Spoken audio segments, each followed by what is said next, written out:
Hello, I'm Granger Metter. As of 2023, I've worked in the Bartlesville Public Schools for 35 years, and thus for a bit more than one-fourth of the 124 years it has existed. I've prepared this look back at the history of our school district in northeast Oklahoma. In the late 1800s, there were no free public schools in Bartlesville, Indian Territory. Instead, there were subscription schools, with parents paying a tuition of 50 cents to $1 per month per student. Native American children were not charged, with the Cherokee Nation paying for their education, and sometimes school subscriptions costs were offset by in-kind payments in food or lodging. All that changed in 1899 when Bartlesville Mayor Frank Overlees called for an election to establish a school board. Overlees was elected to the board along with other merchants and a doctor. Businessman William Johnstone was elected the president of the school board, serving in that capacity for 9 years. Guidelines for the schools were printed, and classes were held in a variety of buildings, including Arthur Armstrong's former subscription school. In 1905, Armstrong partnered with Jake Bartles, George Keeler, and William Johnstone in having a two-room frame schoolhouse built at 6th and Cherokee. Garfield School would later be rebuilt in brick, and it expanded with the growing city. Garfield finally closed in the mid-70s, and the community center was built on that land. But in the southwest corner of the community center's parking lot is a reminder of Bartlesville's first public school. Keeler, Johnstone, and Overlees had struck oil in 1897, and Bartlesville was the site of Oklahoma's first commercial oil well. It produced over 100,000 barrels of oil over a half century. The city was briefly a forest of oil derricks, and by statehood, in 1907, it had attracted 3 smelters, employing over 1,000 people in a city that had boomed to 9,000 residents. The city continued to boom into the 1920s, and that brought a number of small schools serving different neighborhoods. Horace Mann Elementary School was built in 1907, 1/2 mile southwest of the Garfield School and next to Bartlesville's original city hospital.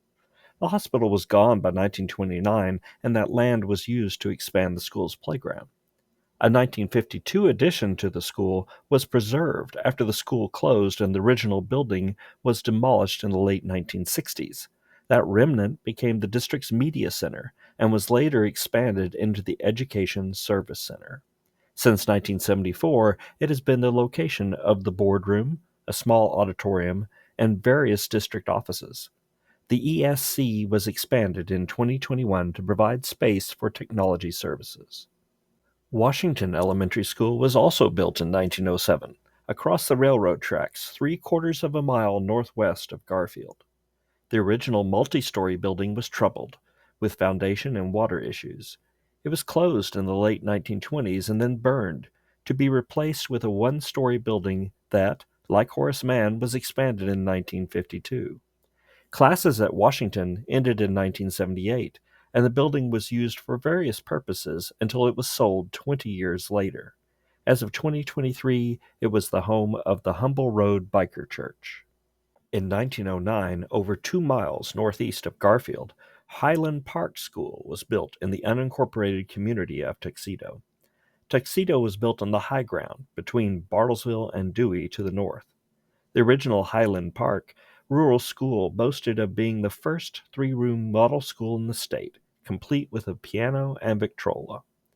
In the 1920s, the original building was replaced with a single-story structure, and the Highland Park District was absorbed into the Bartlesville Public Schools in 1930. That building was expanded in 1938, 1948, 1951, and 1953. The school finally closed in 1985 and was used for storage until it was sold and demolished in 1994. As of 2023, a Quick Trip, a Hampton Inn, and the Cram-A-Lot Inn storage facility occupied the former school grounds. Booming Bartlesville itself built another elementary school in 1909. Jefferson was constructed about a half-mile northeast of Garfield and looked much like the earlier Horace Mann and original Washington schools.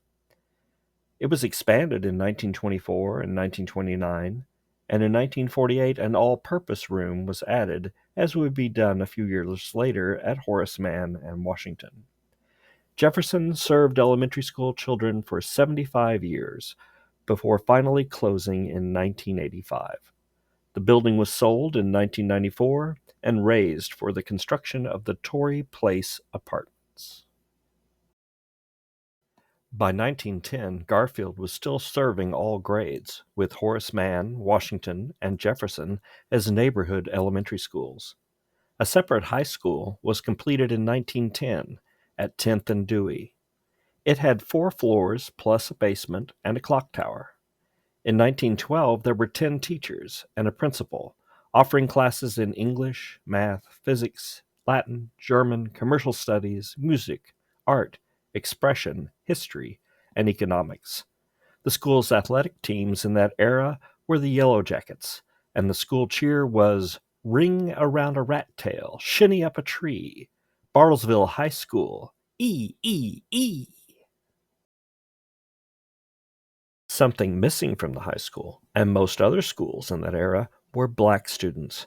For almost a half century after statehood in 1907, black students were sent to the Douglas Segregated School, located a couple of blocks southwest of the Washington Elementary School, at 5th and Virginia. As Bartlesville High School opened in 1910, Miss Lavinia Brown of Emporia State Teachers College joined the faculty at Douglas, less than a mile to the northeast.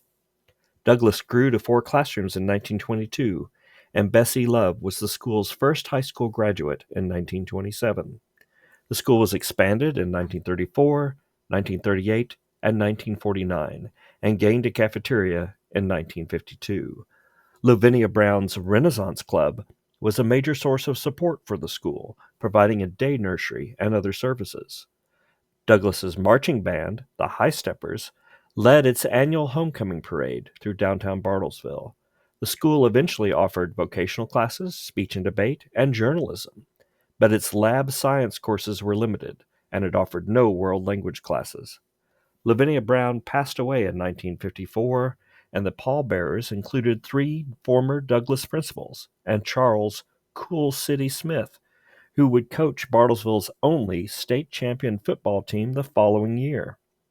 The Bartlesville Board of Education had declined to pay to send the Douglas Dragons football team across the state to play against Boyd High School of Frederick for the OIAA Class B state championship, so the 2 teams were crowned co-champions. At the end of 1955, the board approved spending $400 to purchase letter jackets for the 20 members of the Douglas football team and to begin the process of integration, which would stretch on until Douglas closed in 1971. The facility was sold, and the last of the Douglas school buildings were demolished in 2012. Back in the early boom days, yet another neighborhood elementary school, Lincoln, was built in 1914 in the northwest part of town. It was located near First and Rogers and was expanded in 1920 and 1929. Like the other old elementary schools, Lincoln gained an all-purpose room in 1952. In 1983, Lincoln was closed and sold to K. Vasudevan, who remodeled it into the home of Service and Technology Corporation. Garfield's overcrowding had been eased by the opening of the original high school in 1910, but the boom continued, prompting the construction in 1917 of the state's first junior high school. Central absorbed the 7th, 8th, and 9th graders from the city's 5 elementary schools. William Johnstone, the first school board president, had died in 1915, and his house at 9th and Cherokee had been moved a block south. Central Junior High was built where it had once stood. By 1924, the original high school, designed for 250 students, housed 373, while Central Junior High was packed with 653 students. A major expansion in 1926 allowed Central to serve grades 7 through 12, and additional junior college classes until 1940. The addition included an impressive auditorium that could seat over 1,000, basement shops, and small stages in the English and music rooms. Cecil Lefty Custer became the junior high football coach, and he later coached many different district sports teams, from when they were the Yellow Jackets through their transition to become the Wildcats, a pun on oilfield wildcatters, with team colors of black and gold, symbolizing the black gold that made Bartlesville boom. The 1920s also saw the construction of another elementary school in far south Bartlesville. McKinley was built at 16th and Keeler. It was expanded in 1929, 1938, 1952, and 1956. The school was known for pet, hobby, and band parades. That elementary school closed in 1985, and the building was later used by the Alternative High School, Adult Basic Education, Operation Eagle, and Technology Services until it was closed in 2011 and sold in 2014. A little-known school was the two-room McCaleb School at Oak and 11th, built in 1921. It was renamed Roosevelt in the 1920s after President Teddy Roosevelt died in 1919. As the Great Depression began, two of Bartlesville's three smelters closed, and the Roosevelt Building was lost to time. Like many small towns across America, Bartlesville gained a Carnegie Public Library in 1913. By the late 1920s, it was too small to serve the booming town, and the public library was moved to space in the Civic Center. The city gave this former Carnegie Library building to the school district, which remodeled it into an administration building, with offices for the superintendent and the Board of Education. When the Education Service Center opened at the former campus of Horace Mann School in 1974, the district sold the old library building, which later became law offices.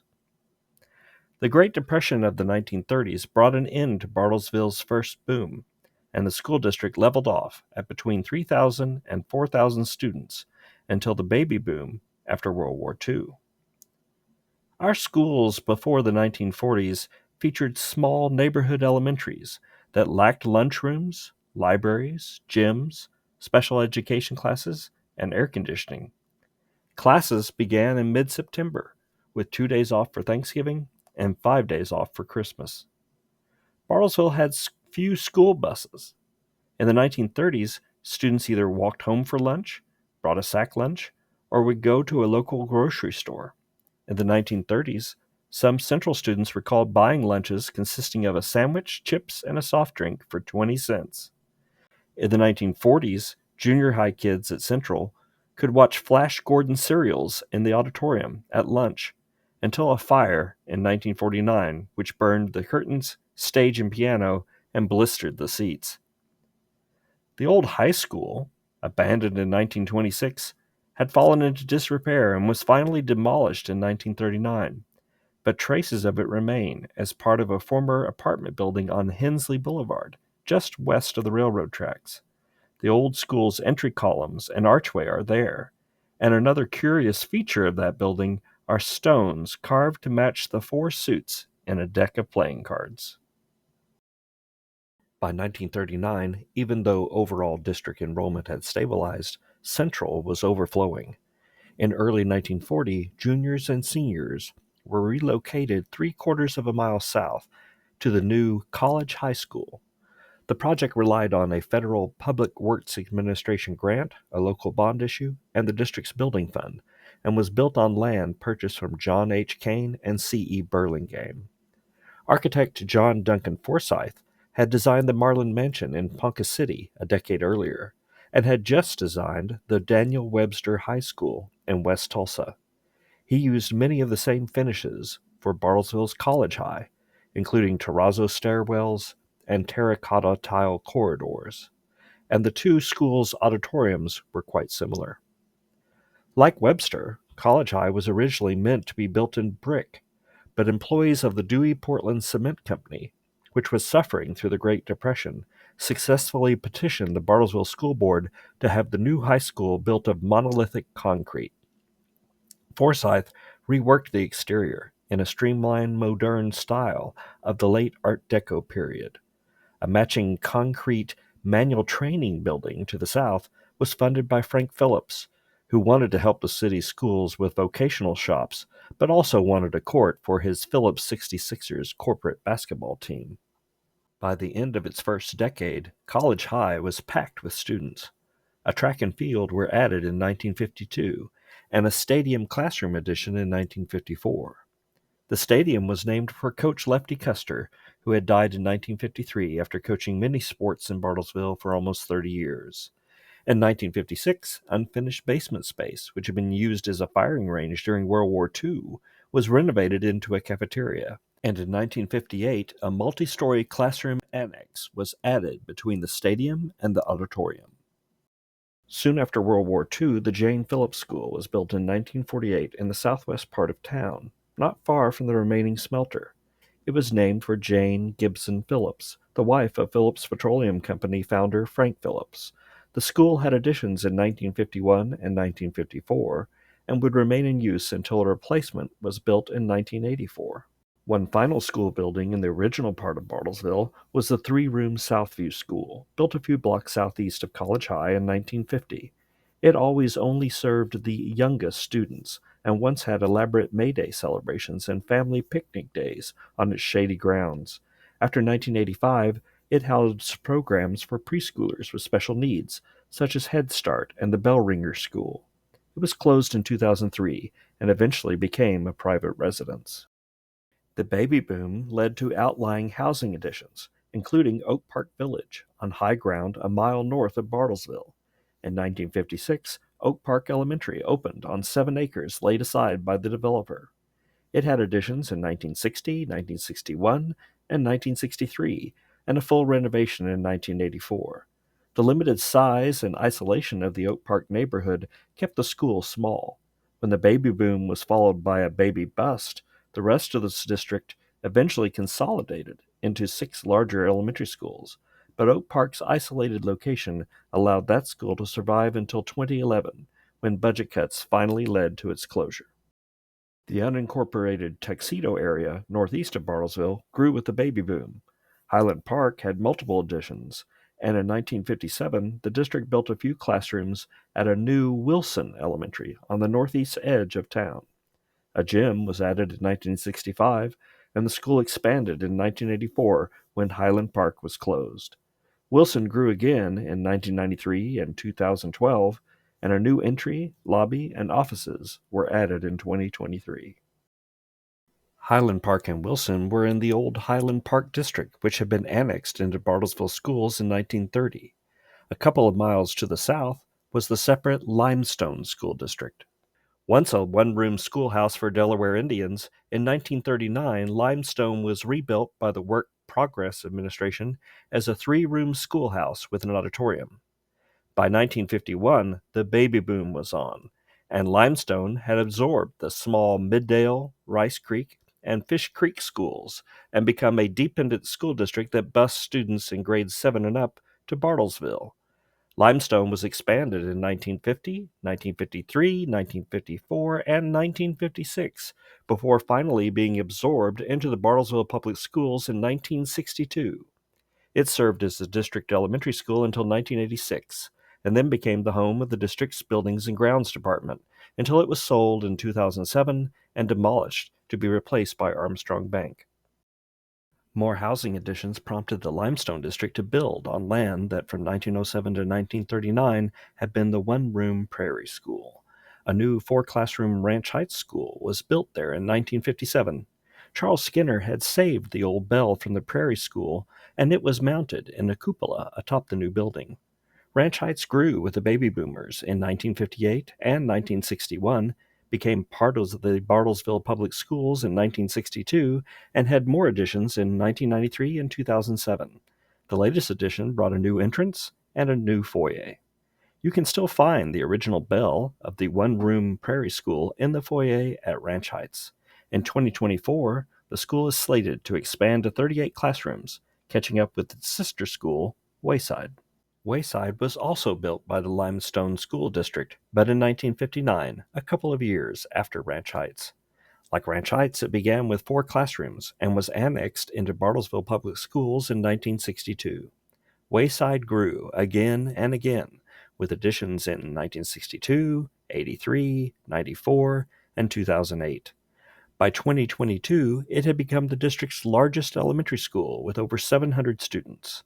An expansion under construction in 2023 might be the final addition at Wayside, but never say never.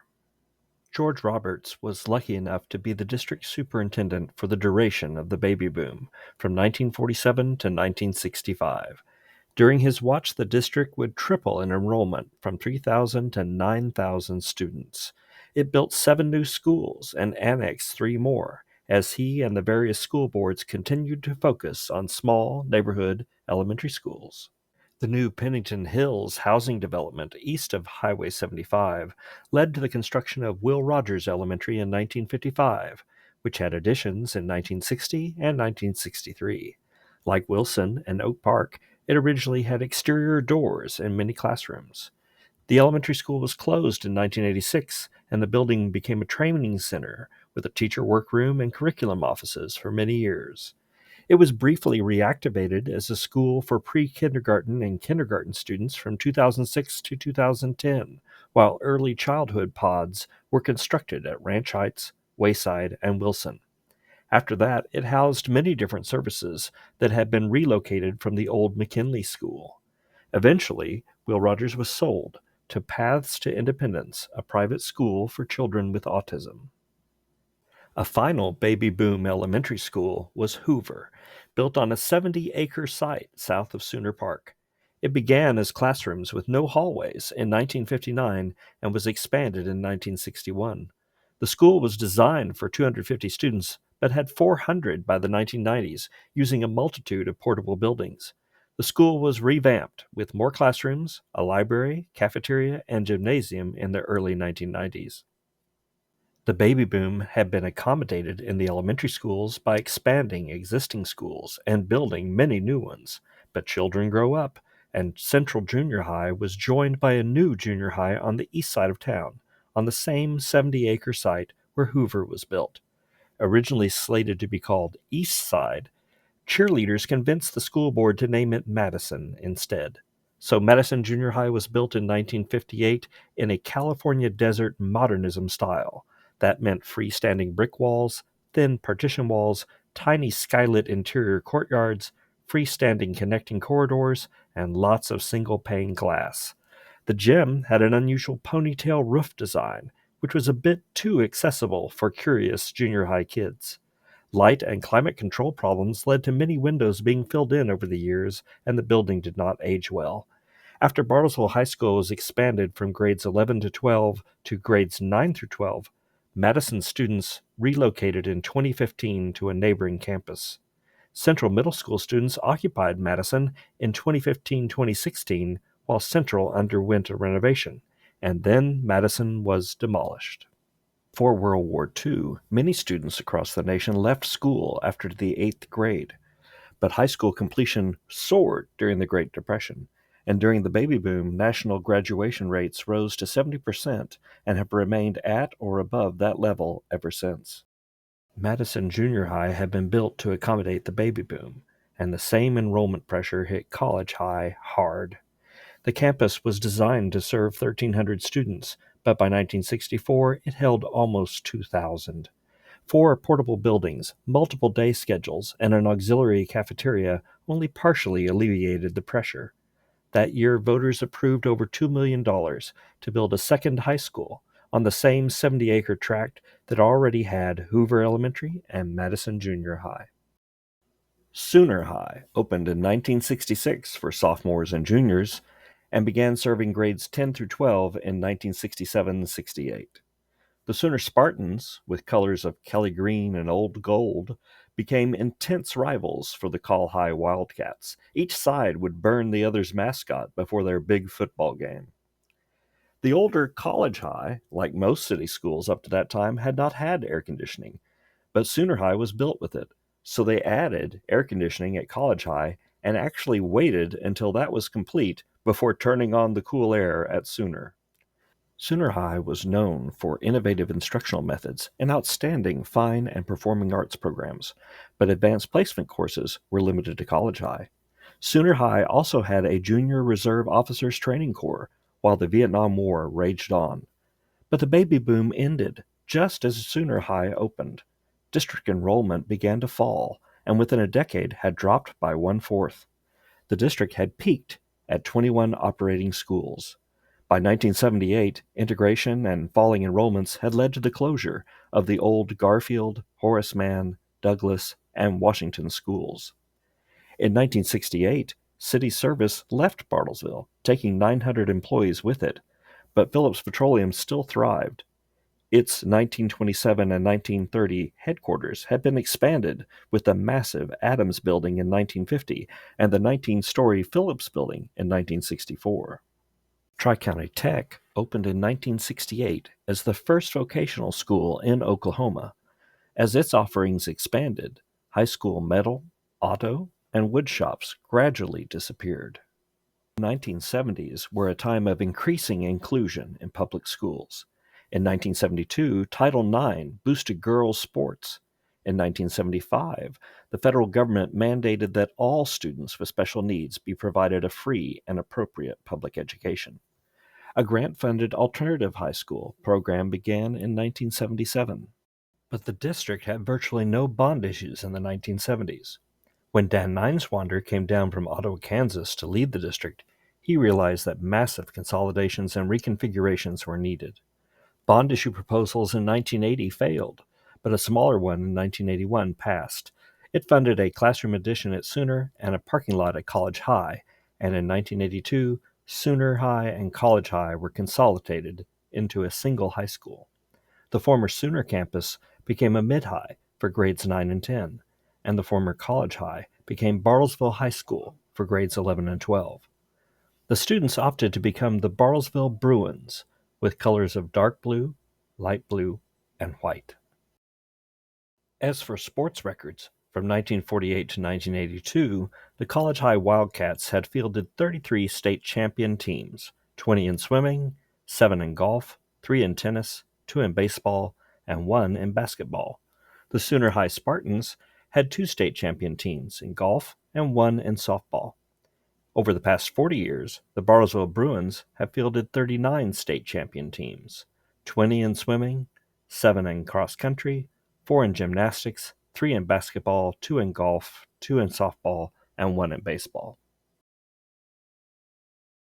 And by 1983, the district still had 16 schools, including several old elementaries that lacked air conditioning, gymnasiums, dedicated libraries, cafeteria kitchens, and adequate space for special education.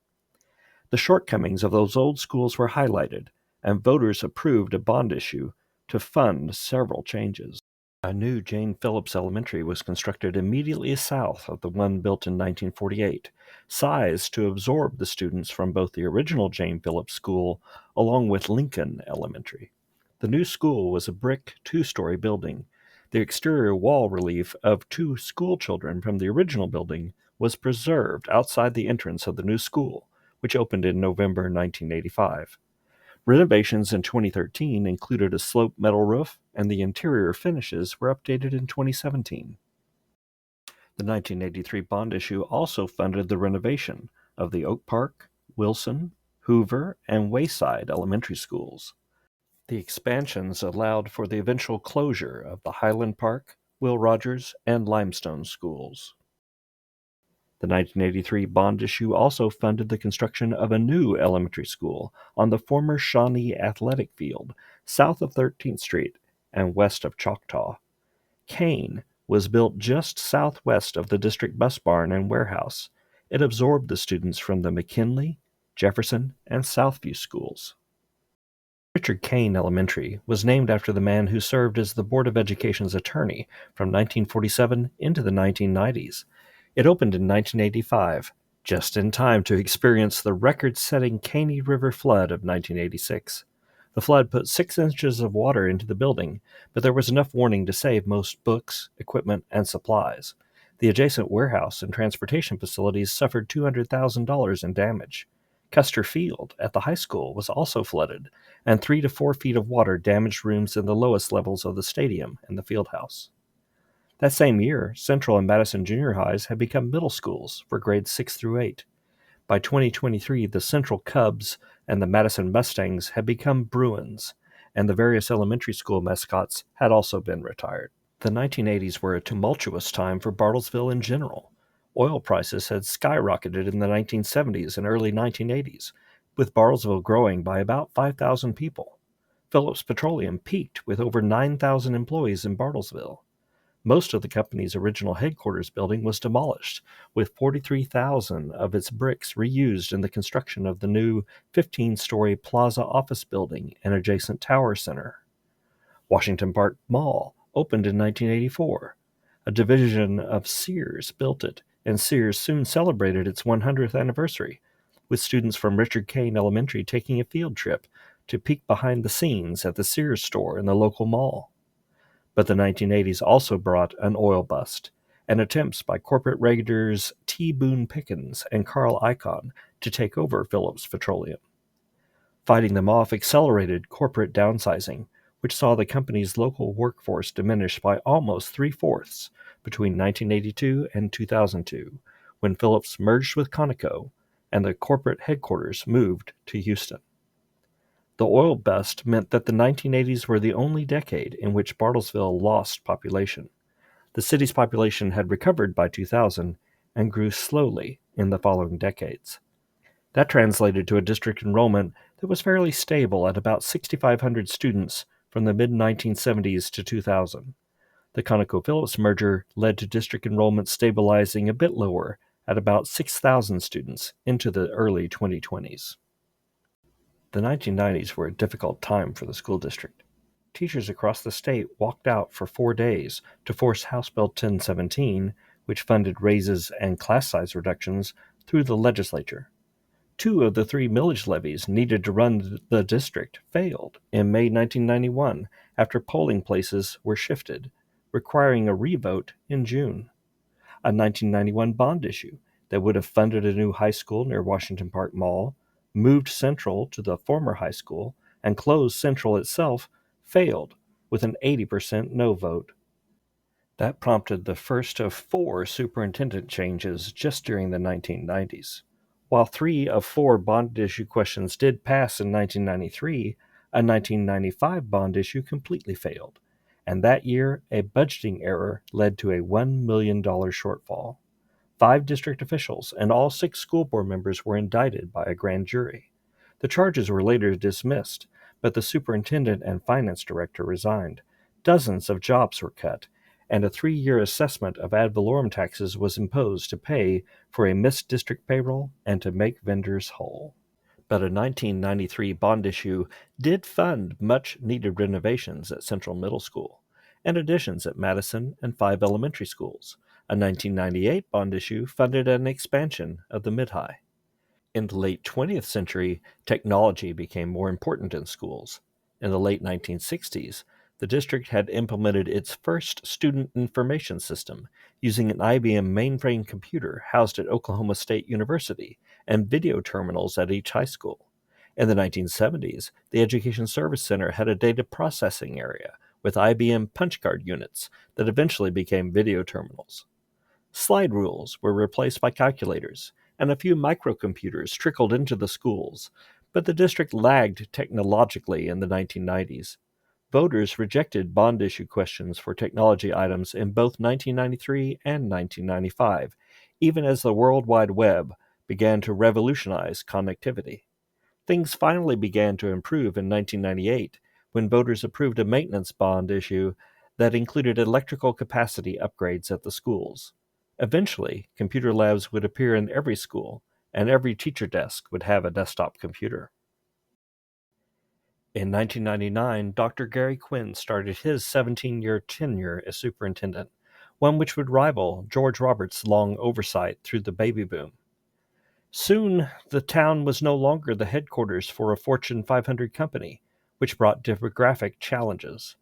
About 1/4 of the district's students were on free and reduced lunches in the early 1990s, and that figure would more than double.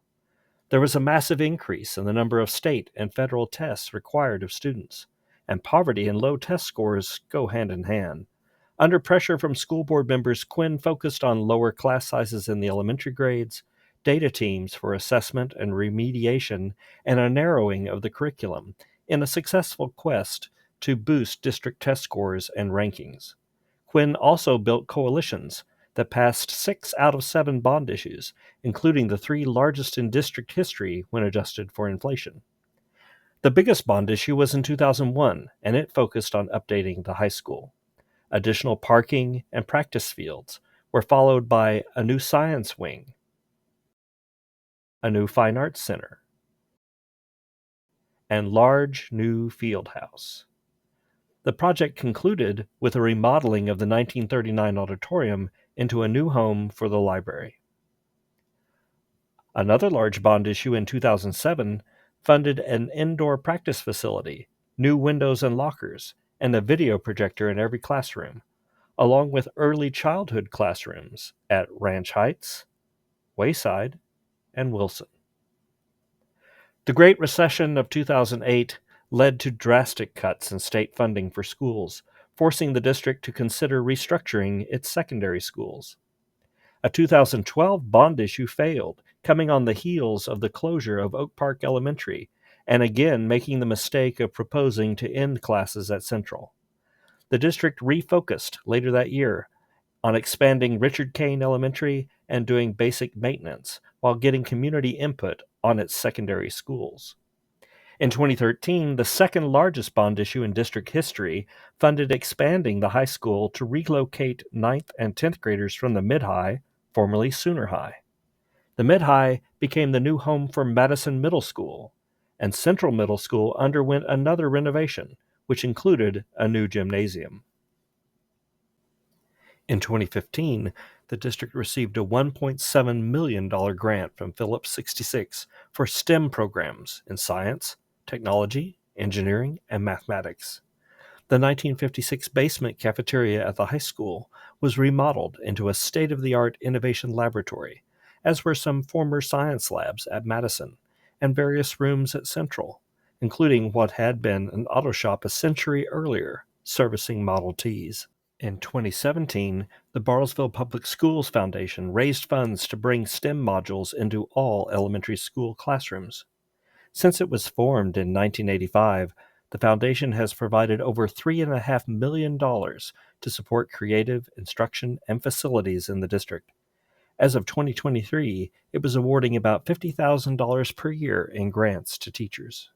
But the vast majority of the district's budget comes from the state, and by 2018, state funding reached a crisis point. Oklahoma had cut its funding far more than any other state and experienced multiple revenue failures. Both the state and the district were forced to hire record numbers of emergency certified teachers as interest in teaching in Oklahoma evaporated. Bartlesville patrons and students joined the local Board of Education in promoting a statewide suspension of classes if the legislature did not act to boost school funding. When no legislative plan developed, district officials and Representative Earl Sears, the former principal of Central Middle School, successfully promoted a plan that earned 75% supermajorities in the legislature to fund the largest teacher pay raise and largest increase in public school funding in state history. But teachers were dissatisfied with the plan's lack of operational funding and shut down the schools of about 500,000 of the state's 700,000 students. After 8 days, Bartlesville led the way back to school. Recognizing his leadership throughout the crisis, the Oklahoma Foundation for Excellence awarded Superintendent Chuck McCauley the Oklahoma Medal for Excellence in Elementary-Secondary Administration. McCauley led the district to overwhelming approvals of multiple bond issues, and in 2019, Bartlesville finally began offering agriculture education. During spring break in 2020, the State Board of Education ordered all in-person classes halted statewide because of the COVID-19 pandemic. Thankfully, the district had been steadily expanding a Chromebooks program since 2016, so when the pandemic struck, all middle and high school students already had a take-home Chromebook, so they were able to continue their education virtually. The district scrambled to provide cellular hotspots to students lacking home internet, and in a few months had a Chromebook for every elementary school student. That helped the district weather 2 years of frequent quarantines and 3 years of infection isolations, with the pandemic finally easing in the spring of 2023. District enrollment had dipped during the pandemic, with some students opting for virtual school outside of the district. Since then, district enrollment has risen steadily, both with the easing of the pandemic and virtual classes taught by the district's own teachers. In 2023, district enrollment was the highest it had been in over 20 years. That concludes this look at the history of the Bartlesville Public Schools. I appreciate the many colleagues, students, parents, school board members, and fellow Bartians I have worked with for 35 years here in Bartlesville. They have all ensured that it is a great time to be a Bruin.